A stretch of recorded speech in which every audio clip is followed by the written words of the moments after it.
Apa setting yang kayak di Pakulis atau gimana? Ya,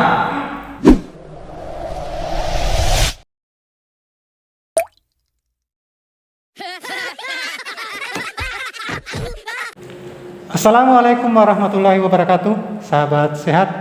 Ketemu lagi di channel ini yang Indonesia edisi podcast Gogos Gosip Kesehatan.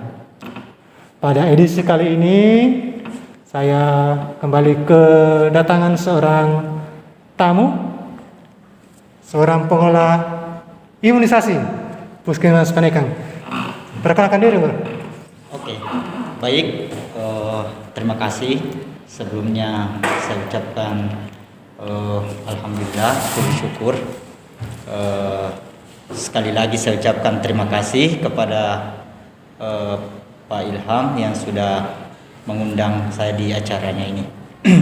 Jadi perkenalkan, nama saya Harib Dinal, sarjana keperawatan. Saya bertugas di Puskesmas Panaikang kurang lebih 10 tahun yang silam. Jadi posisi saya sekarang selaku koordinator imunisasi. Sesuai dengan tugas beliau yang sudah lama berkecimpung di dunia imunisasi, tentu saja kita akan membahas tema tentang imunisasi, yaitu imunisasi dasar lengkap yang wajib berikan pada bayi dan bayi di bawah 1 tahun. Iya. Sebelum kita masuk lebih jauh final, saya ingin tahu dulu, mungkin sahabat sehat, penonton podcast Gogos ingin tahu imunisasi itu dalam pengertian sederhana itu apa? Baik, jadi Bang Ilo, jadi menarik sekali. Ini perlu memang kita perjelas supaya masyarakat, ya terkhusus ini bagi ibu-ibu yang mempunyai bayi balita.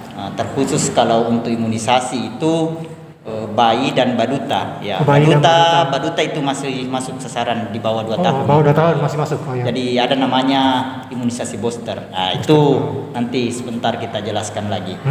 Ya, yang paling perlu diketahui dulu terkait apa sih itu imunisasi.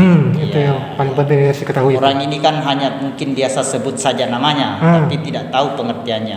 Imunisasi itu adalah suatu upaya yang dilakukan untuk meningkatkan kekebalan tubuh yang apabila nantinya kita terkena suatu penyakit atau terinfeksi ataupun terpapar virus, paling tidak kalaupun terkena itu gejalanya ringan seperti itu. Tidak parah. Tidak parah. Ya. Jadi kita tidak boleh juga mengatakan bahwa dengan imunisasi kita sudah terbebas sepenuhnya, tidak juga. Iya. Tetapi paling tidak kita bisa mencegah, dan kalaupun terkena itu akibatnya sangat sedikit sekali. Risiko dari penyakit itu bisa diminimaliskan.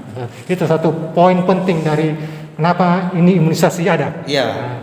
Itu. Oke, kita masuk lagi yang lebih spesifik ini, Pak Inal. Iya. Tentang imunisasi dasar lengkap atau biasa disingkat dengan IDL. Iya. Ya, imunisasi apa saja yang diberikan atau yang ada terangkum ini di dalam IDL ini, dan untuk usia keberapa diberikan ini IDL? Baik, Bang Ilo. Jadi sahabat sehat, terkhusus untuk ibu-ibu yang memiliki bayi dan baduta, ya. Jadi kita memang perlu mencari informasi atau mengetahui informasi supaya kita jangan terprovokasi dengan isu-isu hoax yang tidak benar. Hoax sekarang kan banyak. Makanya memang sih kita sekarang untuk mendapatkan ilmu itu gampang, ya, tetapi tentu harus ada referensinya juga. Nah, selain itu kita tanyakan kepada yang berkompeten, ya, supaya kita tidak punya pemahaman tersendiri, ya. Jadi perlu saya jelaskan di sini bahwa imunisasi dasar lengkap atau IDL itu mulai usia lahir, ya, artinya 0 hari. Brojol ini sudah masuk. Itu sudah masuk sasaran imunisasi. Iya, masuk sasaran pemberian imunisasi. Ya, jadi pada saat 0 sampai 24 jam itu kita berikan namanya imunisasi HB0. Artinya itu HB0? Hepatitis. Hepatitis. Ya, hepatitis. Ya. Itu hepatitis B ya. Jadi diberikan pada saat bayi kondisi lahir. Ya. 0 sampai 1 hari. Ya, 0 sampai 24 jam. 24 Itu jam. waktu yang sangat dianjurkan. Dianjurkan. Ya. Bila kondisi bayi memungkinkan. Ya, jadi kita juga harus lihat dulu kondisi bayinya. Ya, karena kan ada yang kalau misalnya dia berat badan normal ya 2500 minimal, kondisinya bagus, yaitu 0 sampai 12 jam harus diberikan imunisasi HB0 ini. Ya. Kalau misalnya kondisi bayi di bawah BB-ler ya. Artinya BB-ler ya, di bawah normal. Ya, itu kan bisa juga boleh diberikan, tetapi tetap kita memperhatikan kondisi bagaimana kondisi bayi. Ya, biasa kan ada bayi yang beratnya hanya 2000, 2400 seperti itu. Itu masih tetap boleh sebenarnya diberikan HB0 ini. Ya, seperti itu. Dan rentang HB0 itu maksimal sampai 1 minggu. Ya, masih boleh. Nah, itu tadi kalau kita melihat kondisi bayi ya, observasi mulai dari 0, 1, 2, 3 sampai 7 hari. Nah, kalau memang nanti di hari ke-7 kondisinya memungkinkan ya tidak ada masalah. Kira seperti itu. Arti periode Mas diberikan imunisasi HB0 itu 0 sampai 1 hari. 24 jam. 24 jam. 24 jam. Itu waktu yang sangat dianjurkan. Bisa lewat jika ada kondisi yang tidak memungkinkan diberikan. Ya, itu suntikan awal. Itu suntikan awal. Itu diberikan di paha ya. Ya. Di paha. Ya. Imunisasi HB0. Ya, HB0. Itu yang pertama. Yang kedua, Bro. Rancak. Terus misalnya. Yang kedua, pemberian imunisasi yang kedua ada namanya BCG. Itu untuk apa itu? Itu BCG adalah untuk mencegah daripada penyakit tuberkulosis. Oh, penyakit paru. Paru. Ya. Untuk penyakit TB paru, teman-teman bisa lihat di podcast sebelumnya sudah pernah dibahas dengan pengelola TB. Ya. Ya, jadi BCG. BCG. Ya. Ya, BCG itu diberikan di lengan kanan. Lengan kanan. Lengan kanan. Ya, usia. Ya, dia usia boleh pada saat lahir boleh, tetapi maksimal rentang 1 bulan. Paling lama 1 bulan harus sudah itu tercover. waktu yang dianjurkan. Periode yang dianjurkan. 1 bulan harus sudah diimunisasi BCG. Iya, itu waktu yang sangat dianjurkan. Lengan kanan. Nah, ini salah satu imunisasi yang memerlukan pengalaman. Ya. Karena katanya salah karena biasa orang ragu kenapa? Karena dia menggunakan teknik 15 derajat IM ya. Ya. Jadi dia subkutan. Ya, subkutan. Makanya itu tekniknya memang harus hati-hati, apalagi ini kan bayi masih sensitif. Ya. Jadi apalagi kalau bayi yang baru lahir. Kemudian perlu juga saya jelaskan bahwa di beberapa rumah sakit maju itu pada saat usia baru lahir terkadang dia sudah memberikan BCG. Itu tidak ada masalah.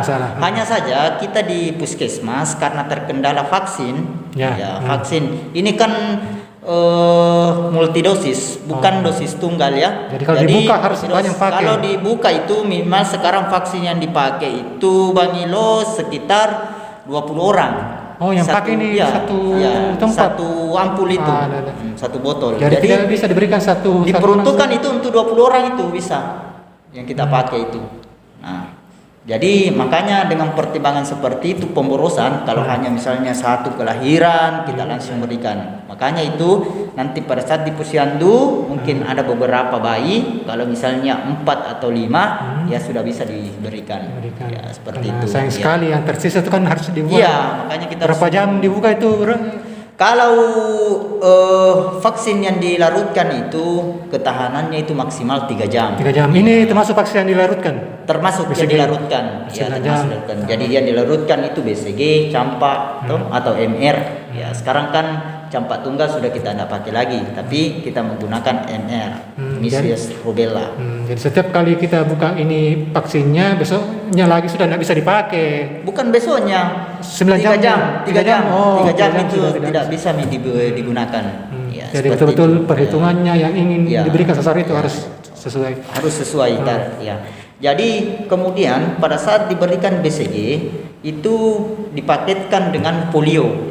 Polio. Ya, polio tetes. Jadi tetes. ya tetes. Polio pertama. Polio pertama. Diberikan 1 bulan juga ini. Ya, 1 bulan. Jadi usia 1 bulan itu dianjurkan untuk diberikan BCG polio 1. Polio 1.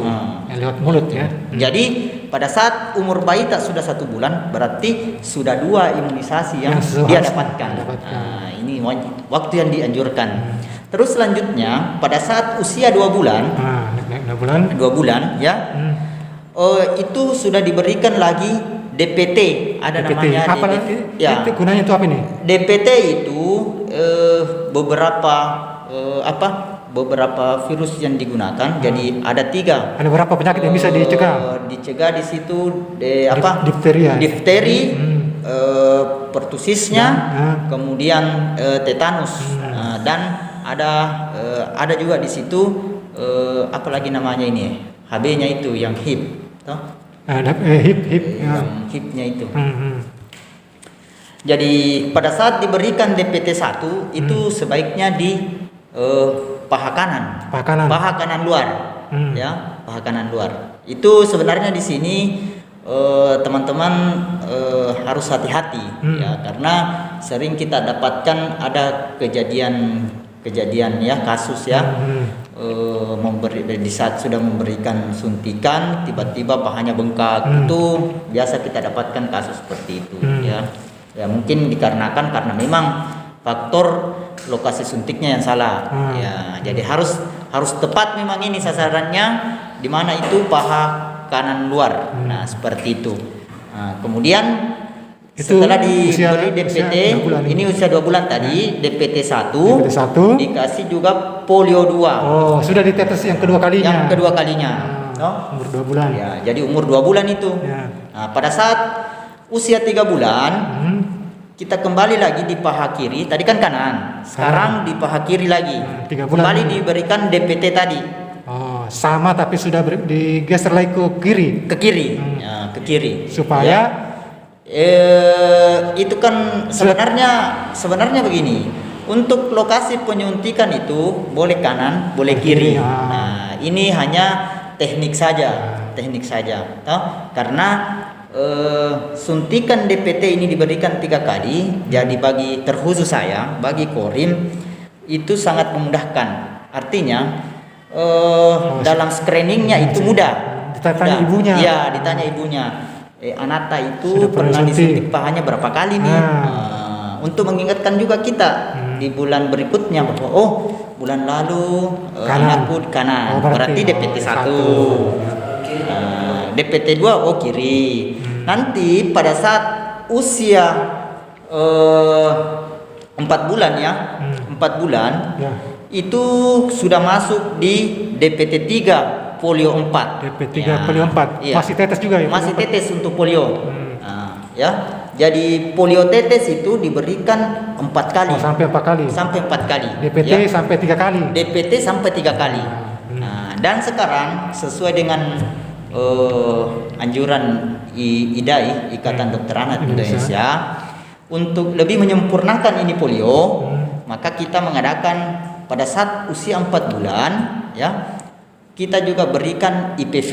Nah, ini IPV adalah polio juga, tetapi dalam bentuk suntikan. Jadi ini anak yang berusia 4 bulan, ya, anak yang berusia 4 bulan, di paha kanannya tadi diberikan DPT 3. DPT 3. Kemudian ditetes polio 4 di mulutnya, kemudian dilanjutkan dengan IPV di paha kiri. Ini sebenarnya usia 4 bulan adalah waktu yang dianjurkan untuk pemberian IPV. Ini fungsinya untuk menyempurnakan kekebalan tubuhnya terhadap polio. Berarti IPV diberikan pada saat polio tetes sudah 4 kalinya untuk 4 membooster. Jadi seperti itu ya. IPP polio suntik minimal atau paling diberikan 4 bulan Ya, ke atas. 4 bulan ke atas. Karena terkadang juga Mbak Ilo di lapangan itu ada ibu-ibu yang tidak tega anaknya kalau dikasih suntikan 2 kali. Artinya yang kedua kondisinya si anak mungkin ya cukup untuk nanti bulan depan seperti itu. Jadi tapi yang dianjurkan itu sebenarnya pada saat 4 bulan. 4 bulan. Boleh sebelum 1 tahun ya, sebelum masuk 1 tahun. Ya itu. Seperti itu. Terus selanjutnya pada saat bayi ini sudah berusia 4 bulan, itu tadi mulai dari HB0, BCG, DPT, polio dan IPV-nya itu sudah lengkap. Sudah lengkap 4 bulan. 4 bulan. Seharusnya Ya. Idealnya itu sudah lengkap ini. Jadi nanti kita tunggu rentang pada saat usia 9 bulan itu masuk campak. Oh, campak. Ya. Paling cepat diberikan pada usia 9 bulan. 9 bulan. Ya. Jadi untuk campak pertama ini sekarang kan kita menggunakan MR ya, Measles Rubella. Kalau dulu kan memang kita masih menggunakan campak tunggal. Kalau sekarang tidak. Sudah gabungan. Ya, sudah gabungan. Jadi seperti itu Bang Ilo. Kemudian perlu juga saya informasikan bahwa rentang pemberian imunisasi antara misalnya DPT 1 ke DPT 2 itu 4 minggu ya atau 1 bulan. 1 bulan. Jadi pas sekali dengan jadwal posyandu. Artinya boleh lewat, yang penting jangan di bawahnya itu. Ya, sepertinya itu. Makanya itu dalam pemberian imunisasi kami sampaikan kepada ibu-ibu juga untuk mengingatkan petugas bahwa jadwal pemberiannya itu harus minimal intervalnya 1 bulan. Makanya jangan menganggap bahwa bulan yang lalu sudah dikasih, ini sudah masuk bulan berikutnya dikasih lagi. Kita tetap harus melihat tanggal pemberiannya. Makanya itulah pentingnya pencatatan ya untuk hasil yang maksimal. Setiap pemberian dicatat itu tanggalnya. Dicatat tanggalnya, jangan lupa ya. Kalau HB0 dan BCG ini tidak diberikan secara bersamaan. HB0 dan BCG boleh. Karena masuk bisa 1 bulan itu bisa tercover ya. Apanya? Boleh. Artinya kalau memang kondisinya memungkinkan, vaksin ada, ya silahkan lebih bagus lagi. Dikasih HB0, dikasih juga BCG karena lokasinya berbeda dan vaksinnya juga berbeda. Tapi kembali tadi yang 20 orang berapa yang ya, cuma itu tadi pertimbangan pemborosan vaksinnya itu. Kenapa kita jarang kalau kelahirannya hanya 1 atau 2 orang. Tetapi kalau misalnya di rumah sakit itu Pak Ilo, begitu lahir biasanya dia langsung diberi BCG karena memang jumlah kelahirannya di sana di atas 5 orang. Kalau di puskesmas sebenarnya bisa. Kalau dalam kelahiran itu misalnya dalam 1 hari atau 2 hari atau 3 hari bisa mencapai 5 orang, ya sebelum pulang mereka bisa diberikan BCG seperti itu ya. Jadi saya kira tidak ada masalah. Yang jadi catatan itu pemberian imunisasi vaksin yang sama. Itu sebenarnya tidak dibenarkan. Artinya orang kan dulu menganggap bahwa double. Artinya dulu kan pernah orang menganggap bahwa bulan ini harusnya dia mendapatkan DPT 1. Tapi karena kondisinya ini pada saat mau diimunisasi tidak memungkinkan, apakah sakit atau tidak datang ke posyandu, akhirnya bulan berikutnya dia datang. Pada bulan berikutnya kan harusnya sudah DPT 2-nya.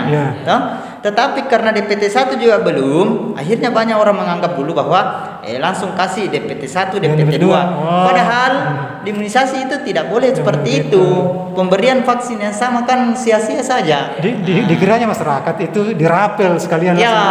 Dia pun pemahamannya seperti itu bahwa DPT 1 kasih mie di paha kanan, kasih mie juga paha kiri di DPT 2. Jadi DPT 1, DPT 2 sudah dilaksanakan. Itu tidak boleh seperti itu. Karena di vaksin itu ada upaya pembentukan antibodi. Itu yang berproses. Intervalnya yang tadi saya sampaikan. Harus ada jeda. Harus ada jeda minimal 4 minggu atau 1 bulan seperti itu. Untuk vaksin yang sama.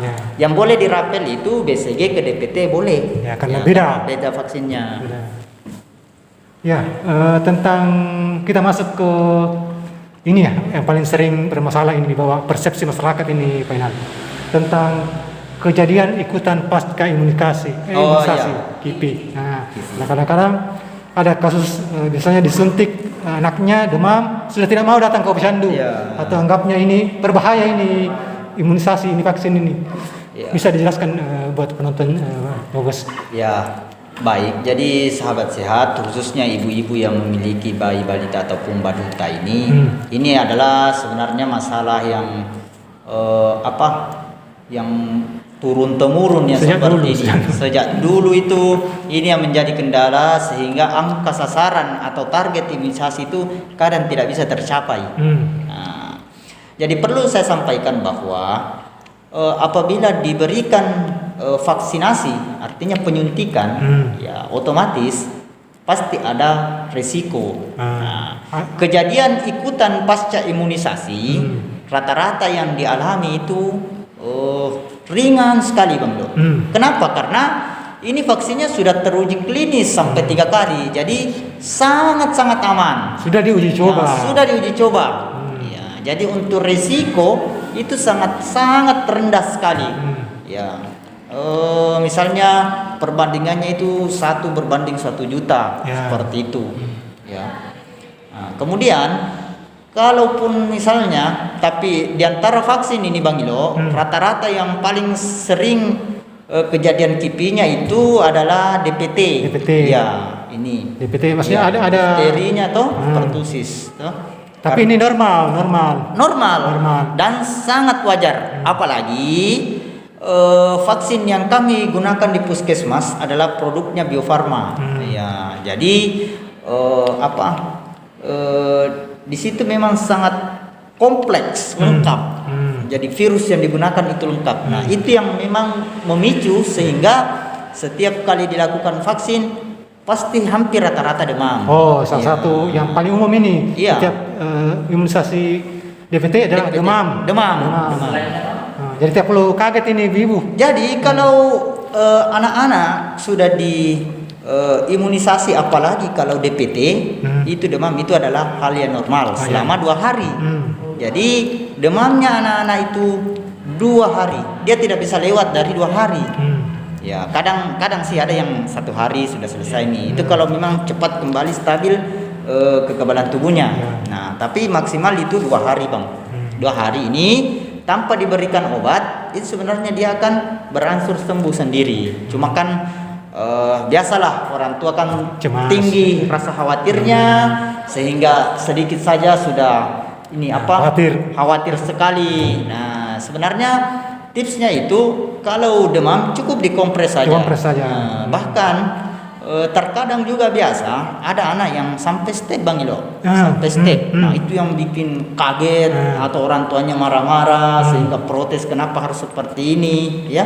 Sebenarnya kalau misalnya kondisi anak sampai step kejam, nah itu boleh diberikan penurun panas itu boleh. Tapi kalau hanya demamnya, rewelnya itu biasa.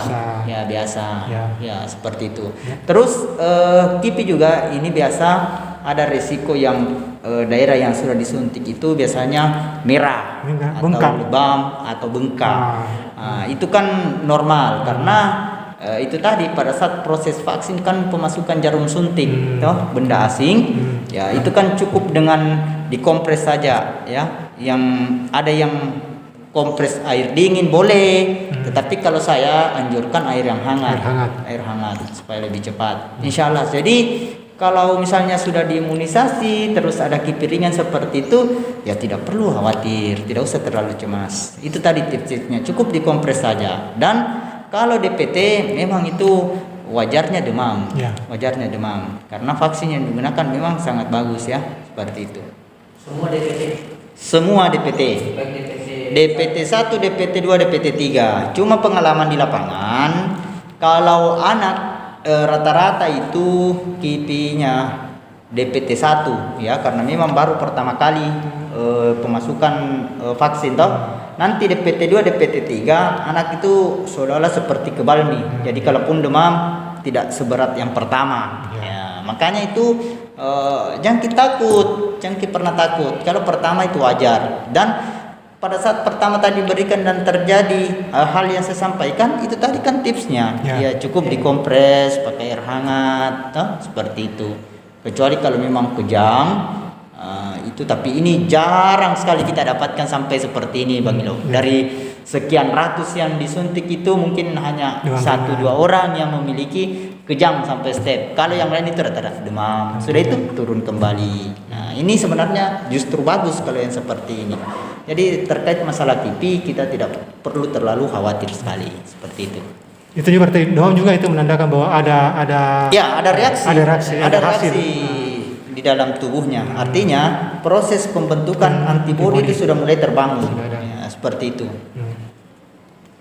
Ya, mengenai juga ini hoax yang beredar di masyarakat ini Pak Endang, seputar imunisasi. Mungkin ada yang mau disampaikan ke penonton, ini yang termasuk juga ini hoaxnya tentang vaksin COVID untuk anak-anak ini, sampai banyak yang tidak mau datang ke Posyandu. Ya, baik Bang Ilo. Jadi memang perlu kami sampaikan kepada masyarakat sekalian bahwa pemberian imunisasi itu sangat penting untuk anak-anak kita, terkhususnya mereka sebagai penerus bangsa. Ya. Jadi berdasarkan data dari IDAI, Ikatan Dokter Anak Indonesia, bahwa dengan melakukan imunisasi, setiap tahunnya itu kita mampu mencegah angka kematian 2-3 juta angka kematian untuk anak per tahun. Jadi itu perlu dicatat itu. Mungkin di lingkungan kita masih banyak yang menganggap bahwa imunisasi itu tidak penting, ya. Jadi saya sampaikan sekali lagi bahwa untuk kondisi sekarang ini, sangat perlu kita memberikan kekebalan tubuh kepada anak-anak kita sejak dini. Itu penting, ya. Mungkin kalau orang menganggap bahwa cukup dengan pemberian ASI, itu ada kekebalan alami, tapi dari sekian banyak itu tidak semuanya bisa alami. Ya, jadi memang perlu kita membuat kekebalan tambahan, ya. Jadi kekebalan buatan itu tadi dibutuhkan untuk kondisi yang sekarang ini, ya. Jadi harapan saya terkhusus masalah ada berita-berita masalah imunisasi atau ada efek-efek terhadap imunisasi, ya ibu-ibu bisa langsung tanyakan kepada pihak puskesmas atau kepada yang berkompeten, supaya nanti apa yang disampaikan itu ilmunya tidak sesat dan tidak menyesatkan orang lain. Karena kenapa? Kalau ilmunya pemahamannya sudah sesat sehingga ikut menyesatkan orang lain, ini yang jadi bahaya. Terkhusus bagi kami ini Korim, itu yang menjadi kendala. Akhirnya orang takut semua, ya. Sampai sejauh ini untuk anak-anak, jadi yang tidak perlu takut untuk anak-anak di Indonesia yang diimunisasi COVID itu hanya usia 17 sampai dengan lansia, ya. Jadi di bawahnya itu belum ada. Jadi yang kita gencarkan sekarang ini adalah anak-anak bayi atau bayi balita dan ataupun baduta untuk imunisasi dasar saja. Nah, jadi itu tadi imunisasi dasar itu tujuannya sangat banyak sekali, dan jangan kita pernah merasa khawatir atau ragu, ya, karena yakin saja vaksin dari pemerintah yang diberikan oleh pihak puskesmas itu sudah teruji klinis. Jadi seperti itu, Bang. Ya, tentang kita bicara tentang, saya pernah ada istilah di imunisasi itu namanya sweeping, Pak Enak. Oh ya. Apa maksudnya sweeping? Apa sweeping yang kayak di Papulis atau gimana? Ya. Namanya sweeping artinya kalau di imunisasi itu kita melakukan sweeping apabila kondisinya yang pertama angka capaian menurun, ya. Yang kedua, kondisi masyarakat atau kondisi di Posyandu itu angka atau jumlah sasaran kunjungannya juga menurun. Itu kita lakukan sweeping. Nah, perlu kami sampaikan bahwa sweeping di imunisasi mungkin berbeda dengan sweeping yang dilakukan oleh teman-teman program yang lain seperti di gizi misalnya. Nah, terlebih lagi dengan sweepingnya Pak Polisi pasti beda. Nah, kalau sweeping di imunisasi itu artinya sasaran yang mangkir yang sebelumnya mangkir itu kita data. Ya, kemudian kita sampaikan. Jadi ini persuratan, Pak. Ya. Kita sampaikan kepada kader ataupun aparat pemerintah desa, kemudian dikumpulkan di satu titik. Jadi sweeping imunisasi itu bukan door to door, mendatangi tadi target yang mangkir, tidak. Itu sebenarnya hal yang salah dan fatal. Karena kenapa? Kita ini kan yang kita bawa ini kan vaksin. Vaksin. Tingkat ketahanannya itu ada batasannya. Ya seperti tadi, kalau misalnya polio, BCG, campak itu yang dilarutkan semua itu ketahanannya itu maksimal sampai 3 jam saja. Begitu sudah dilarutkan. Harus dalam keadaan dingin. Dan itu tidak boleh harus selalu dibuka tutup ya. Jadi sangat tidak wajar kalau misalnya sweeping yang kita lakukan door to door. Makanya kami di imunisasi sweeping yang kami lakukan mengumpulkan di satu titik, apakah di pustu ataukah di kantor desa boleh. Nah, artinya yang jelasnya satu titik ya, yang terdekat yang bisa dijangkau tadi oleh sasaran yang mangkir di Posyandu seperti itu ya. Ada pertanyaan Pak Rahman? Tidak ada. Ya, terakhir Pak Inal, apa mungkin ingin disampaikan buat para ibu-ibu atau keluarga yang mempunyai anak bayi atau baruta tentang imunisasi ini? Ya, baik. Jadi para warga sehat khususnya ibu-ibu yang memiliki bayi balita, jadi terkait pemberian masalah imunisasi atau vaksinasi ini, itu sebenarnya haknya anak kita untuk mendapatkan pelayanan imunisasi. Jadi mereka sebenarnya punya hak dan kewajiban orang tua untuk memberikan hak itu. Nah, kami perlu sampaikan di sini bahwa di awal tadi saya sudah sampaikan bahwa dengan kita melaksanakan kegiatan imunisasi berarti kita sudah menyelamatkan 2-3 juta angka kematian bayi balita selama 1 tahun. Nah, itu yang perlu. Nah, saya minta khususnya ibu-ibu ya untuk tidak pernah ragu memberikan imunisasi kepada anaknya, karena di awal sudah dijelaskan begitu bayi lahir kita sudah berikan imunisasi hepatitis ya untuk mencegah penyakit hepatitis, kemudian dilanjutkan dengan BCG karena bayi baru lahir itu sangat rentang ya, meskipun bahwa ada namanya kekebalan alami yang dia bawa ya, tentu lebih bagus lagi kalau kita memberikan bantuan kekebalan tambahan seperti itu, kekebalan buatan. Nah, apalagi bayi baru lahir itu misalnya setiap ada yang datang pasti selalu dicium. Nah, itu kan virus yang berpindah.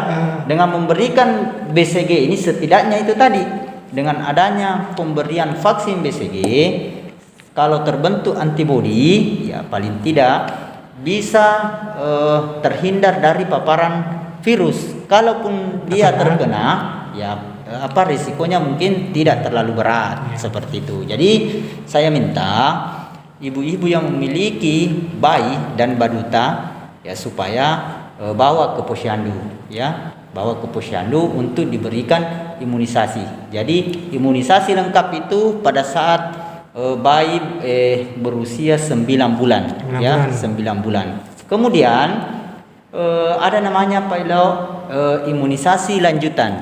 Nah, ini juga. Jadi sedikit saya tambahkan, imunisasi lanjutan diberikan pada anak yang berusia 18 bulan. 18 bulan? Ya, mulai 1,5 tahun. Ya, 1,5 tahun. Sampai ambang maksimal 24 bulan. Nah, ini booster itu ada 2. Ya. DPT lanjutan dan campak lanjutan. Berarti 2 imunisasi untuk 2. Jadi pada saat DPT lanjutan itu tidak lagi dipaham. tetapi di lengan kanan. Kemudian untuk campak lanjutannya di lengan kiri. Oh, semua di lengan untuk Semua lanjutan. di lengan untuk lanjutan ya. Booster itu tidak ada lagi daerah bawah. Jadi Di atas semua. ekstremitas atas ya, seperti itu. Kemudian jaraknya ada juga orang yang biasa salah kaprah ya. Kalau normal pemberian imunisasinya tadi Pak Ilo ya, kita sampaikan di awal bahwa 4 bulan itu sudah lengkap nih semua DPT-nya. Ya, Nah, 4 bulan ya.